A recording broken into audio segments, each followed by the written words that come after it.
Hello there. In this video, we are going to discuss the complete procedure for passengers traveling from the USA to the Philippines. First topic is about who are allowed to enter, and what are the restrictions that apply to the unvaccinated.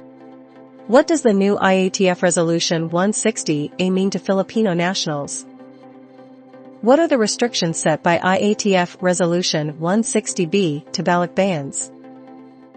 And how are foreign tourists affected by this restriction? Who are really required to get a travel insurance prior to their departure to the Philippines? And who needs to book an outbound ticket, and for how many days?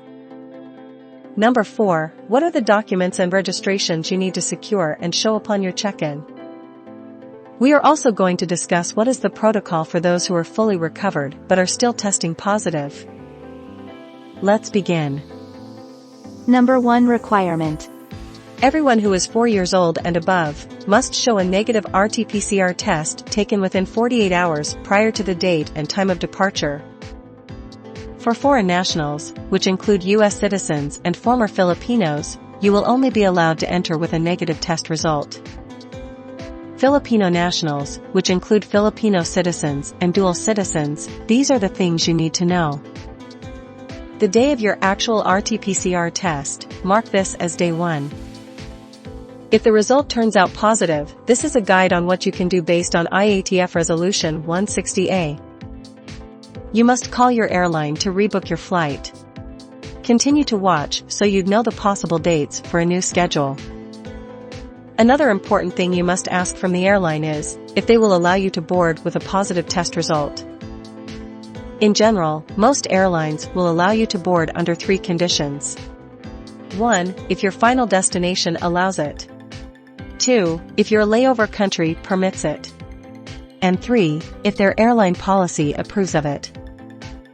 If they say no, then unfortunately they won't let you board. Now if they say okay, you can follow the next steps.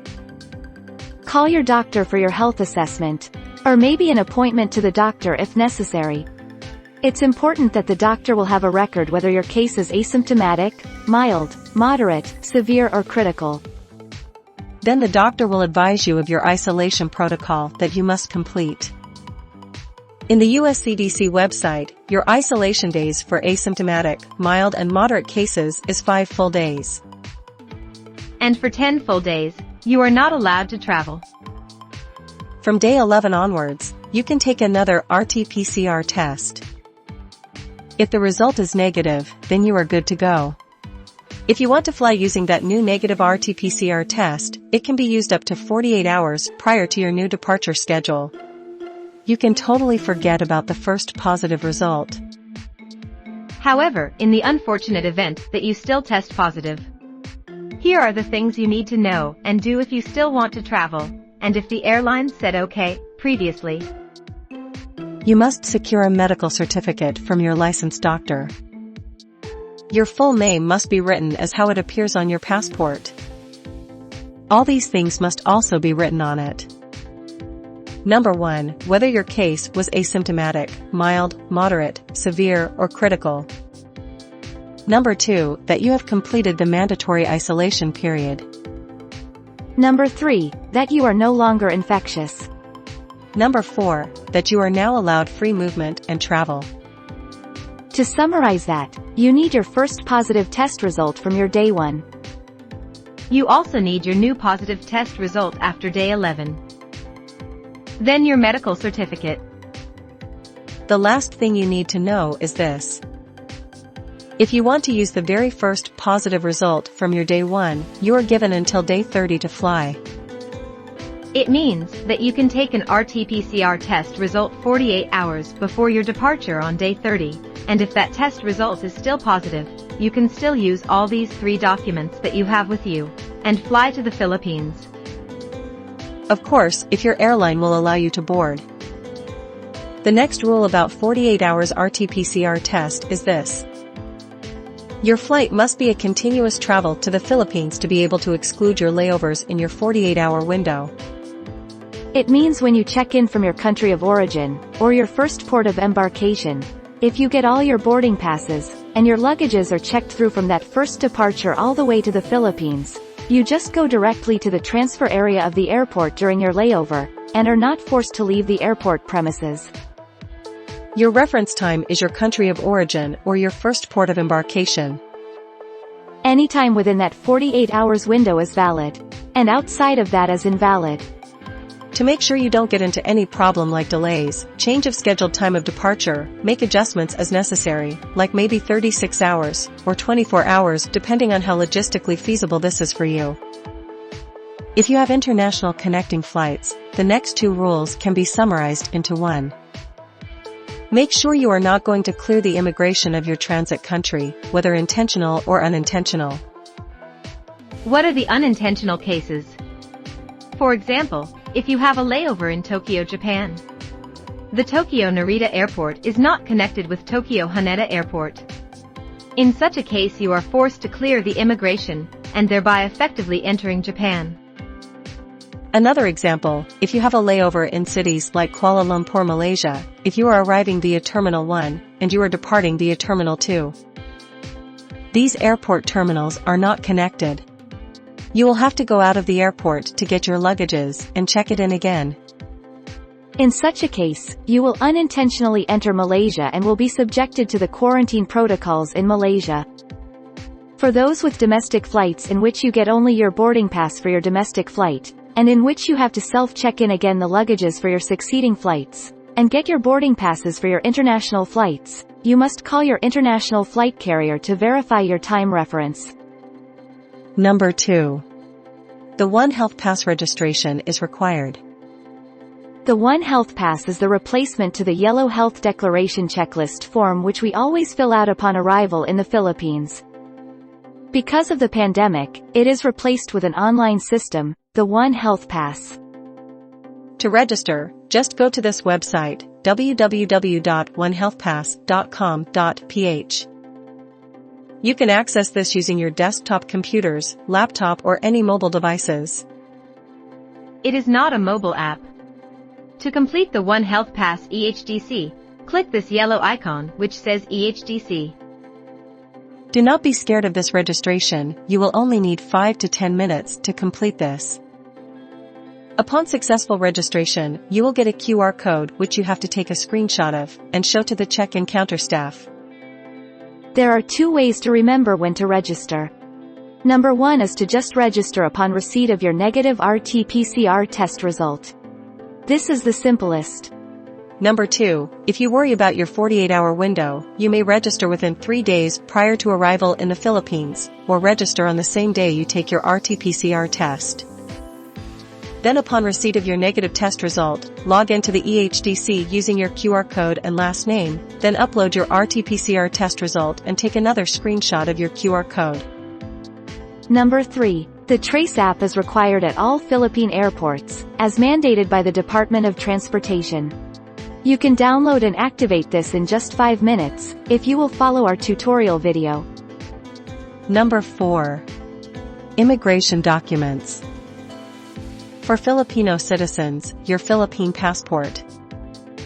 For dual citizens, your foreign passport. If you want to avail of the Balikbayan privilege, you must prove your Filipino roots by presenting either your valid or expired Philippine passport.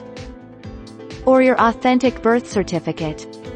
If you don't have those documents with you, you may present your identification certificate, or your citizenship retention or reacquisition certificate. Otherwise, you will be considered a foreign national. For former Filipinos, you are considered a foreign national. Bring your foreign passport.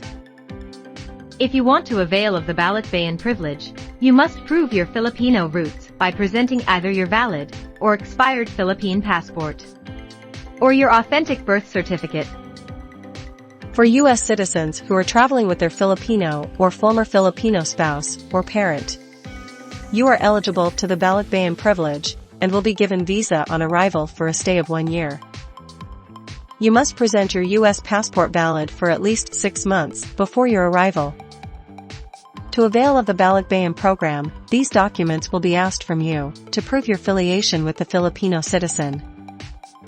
Birth certificate for children, or adoption papers. Marriage contract for spouse. Effective December 24, 2021, a Filipino and foreign spouse with same-sex marriage shall also be temporarily admitted. If these documents are not in English, then you must have a notarized English translation. Upon your arrival to the Philippines, tell the Bureau of Immigration that you want to avail of the Balikbayan program. Now, according to the latest resolution, you must present an outbound or return journey not later than 30 days from date of arrival in the Philippines. This is still a topic yet to be clarified by the Bureau of Immigration. So expect an update regarding this. Until a clarification through a resolution is made, make sure that your tickets can be rebooked. Next requirement, you need to obtain, prior to arrival, a COVID-19 travel insurance with a minimum coverage of $35,000 for the duration of your stay in the Philippines. For all foreign nationals who are 18 years old and above, you have to bring your US CDC white card or any of your state's digital vaccination card. If you are a US citizen traveling by your own, you are allowed to enter the Philippines and will be given a 30-day visa upon your arrival.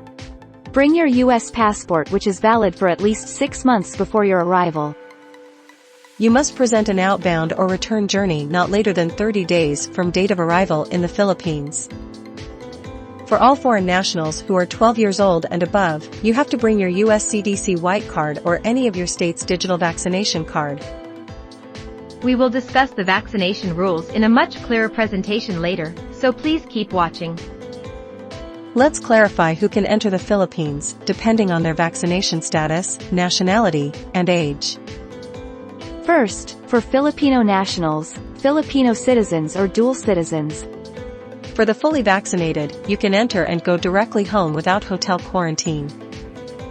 If you are unvaccinated, you will stay at the hotel for 5 days, take a swab test there and then do home quarantine until day 14.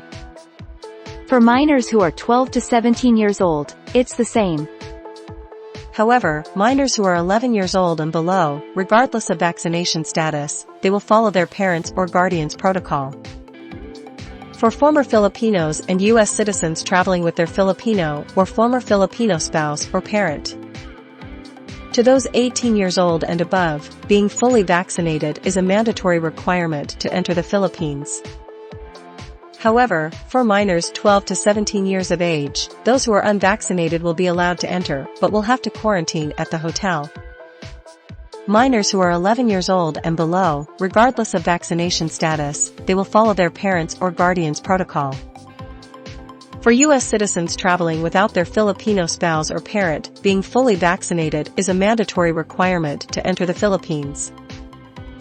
Who really needs the travel insurance? Filipino nationals are not required to have this. Former Filipinos and their accompanying foreign national spouses and children, those who are eligible to the Balikbayan visa. You need to present a travel insurance. For U.S. citizens traveling without their Filipino spouse or parent, those who will be given a 30-day visa upon arrival. You need to present a travel insurance. Who really needs the 30-day outbound ticket? All Filipino nationals are not required to have this.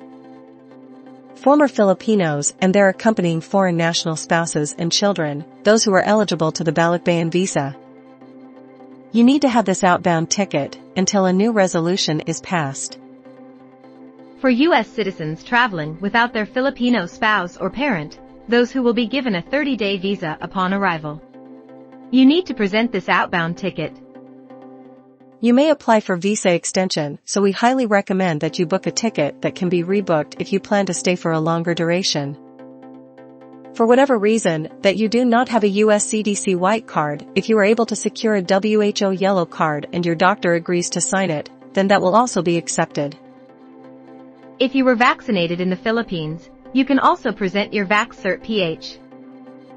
Please note that if you are only considering to be vaccinated, you must receive your final dose more than 14 days prior your departure date. And the vaccine brand must be included in the Emergency Use Authorization List or Compassionate Special Permit issued by the Philippine FDA or the WHO Emergency Use Listing. If you fail to meet all those 3 requirements, you will be considered unvaccinated. Thanks for watching.